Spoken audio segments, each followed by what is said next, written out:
Muy buenas noches, bienvenidos a la edición nocturna de France 24. Yo soy Elena Lozano y todo lo que verá a continuación es noticia. Iniciamos. Donald Trump firmó el proyecto de ley que ordena al Departamento de Justicia publicar de forma íntegra los archivos del caso de Jeffrey Epstein, el abusador sexual y pederasta. La rúbrica ocurre tras la aprobación de legisladores de la Cámara de Representantes y el Senado, instados por el propio mandatario republicano.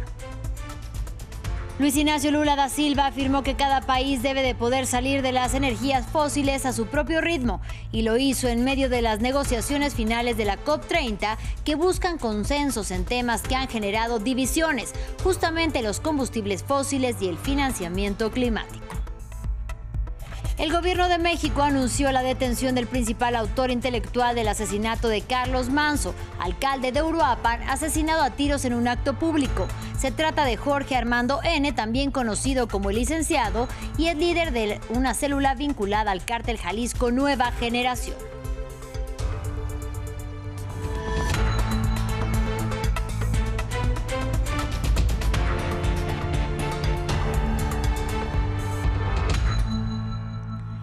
Iniciamos en Estados Unidos. Donald Trump firmó el proyecto de ley que ordena al Departamento de Justicia publicar de forma íntegra los archivos del caso de Jeffrey Epstein, el abusador sexual y pederasta. La rúbrica ocurre sin la presencia de los medios de comunicación y tras la aprobación de legisladores de la Cámara de Representantes y el Senado, quienes fueron instados por el propio mandatario republicano en un giro inesperado sobre su postura.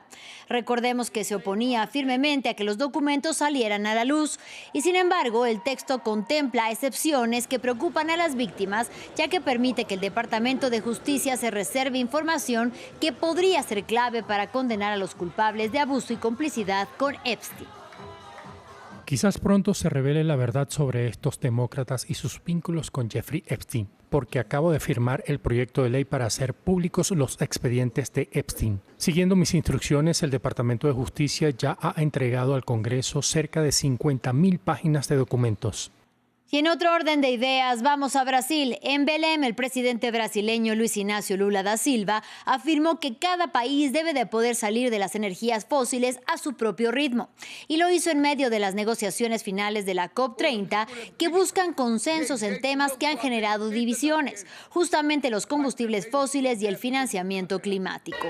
A lo largo de 2 semanas, cerca de 200 países han discutido sobre el futuro del planeta en la ciudad amazónica que alberga la cumbre de cambio climático de las Naciones Unidas y a la que no asistieron los países más contaminantes, Estados Unidos y China. Escuchemos.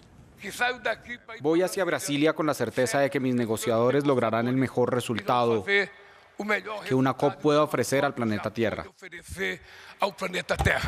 Ahora vamos a México. El gobierno de Claudia Sheinbaum anunció la detención del principal autor intelectual del asesinato de Carlos Manzo, alcalde de Uruapan, en el estado de Michoacán. Se trata de Jorge Armando N., también conocido como el Licenciado.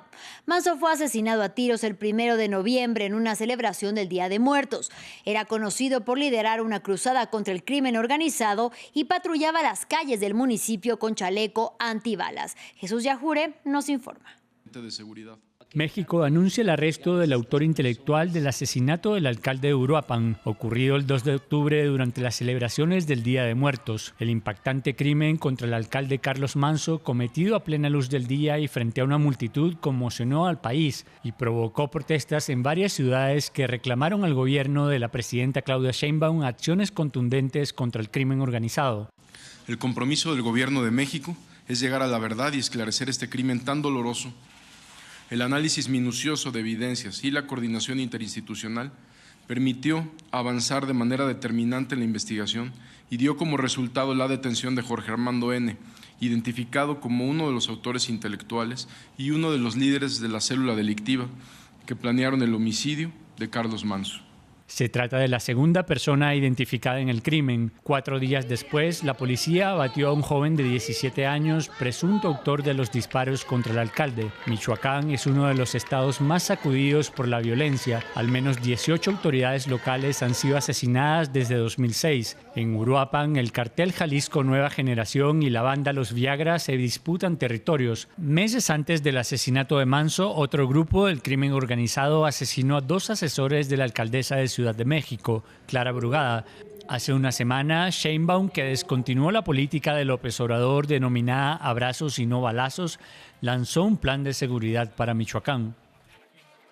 En los últimos días hemos visto dolor e indignación por el cobarde asesinato del presidente municipal de Uruapan, Carlos Manzo.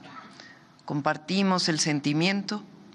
A todas y todos los michoacanos les decimos no están solos. Personalmente, daré seguimiento cada 15 días al Plan Michoacán. El Plan Michoacán de Paz y Justicia, como fue llamado, involucra el despliegue de más de 10.500 funcionarios del Ejército, la Fuerza Aérea y la Guardia Nacional de México. Seguimos con la información de la región latinoamericana. Mientras Cuba atraviesa una nueva crisis energética, también se prepara para encarar un nuevo brote de dengue y chikungunya con 47.000 ingresados en sus hospitales. De ellos son los menores de edad los que enfrentan condiciones más críticas. Una historia que la cuenta nuestro corresponsal en La Habana, Luis Muñoz. El principal problema de salud en Cuba en este momento es el chikungunya, una arbovirosis que, igual que el dengue, está causada por picadura de mosquito. La información la dio en televisión el director del Centro Nacional de Epidemiología, el doctor Francisco Durán, quien además informó que hay más de 47.000 personas ingresadas, la mayoría de ellas de forma domiciliaria, tanto por chikungunya como por dengue, y hay más de 120 personas hospitalizadas en condición grave. Sin embargo, estas cifras son un subregistro, pues muchos centros de salud cubanos no disponen de los test suficientes, mientras que muchos pacientes deciden tratarse la enfermedad en casa. El virus, como popularmente se está conociendo a esta dolencia, es la gran conversación de los cubanos. Los que la han superado describen fiebres altas, además de dolores articulares que se pueden prolongar durante semanas. La esperanza ahora es que con la gran cantidad de contagios se logre una gran inmunidad y además que con la llegada del frío y la temporada de invierno se reduzca el número de mosquitos. Esta situación coincide con la crisis económica y las sanciones estadounidenses por las que atraviesa Cuba, que diezman la capacidad para conseguir combustibles. De esta forma se dificulta la fumigación, pero también la recogida de basuras. Esta se puede acumular durante días en las calles cubanas, facilitando la propagación de los mosquitos contagiados. En Chile, a escasos días de que tuviera lugar la primera vuelta electoral presidencial, los candidatos ganadores, la abanderada oficialista y de izquierda Janet Jara y el ultraderechista y 3 veces candidato José Antonio Kast, ya están en campaña para llegar al Palacio de la Moneda. La percepción de inseguridad y el aumento de la violencia siguen preocupando a los chilenos. Desde Santiago nos amplía nuestro corresponsal Alberto Peña. Apenas han pasado unos días desde el inicio de la segunda vuelta electoral en Chile y los candidatos, la comunista Janet Jara y el ultraderechista José Antonio Kast, ya están en campaña para llegar a la presidencia. El ultraderechista ha publicado en la red social X que ha mantenido conversaciones con el presidente de Argentina, el libertario Javier Milei, y con el de Paraguay, el conservador Santiago Peña, así como con la primera ministra de Italia, Giorgia Meloni. En estas publicaciones que ha hecho José Antonio Kast, ha explicado que los temas de conversación prioritarios han sido el progreso económico y la lucha contra el crimen organizado. Del lado de la campaña de Jara, esta se ha desplegado en los barrios periféricos de la capital para poder hacer reuniones con los vecinos y de esta manera informarse sobre sus inquietudes y preocupaciones.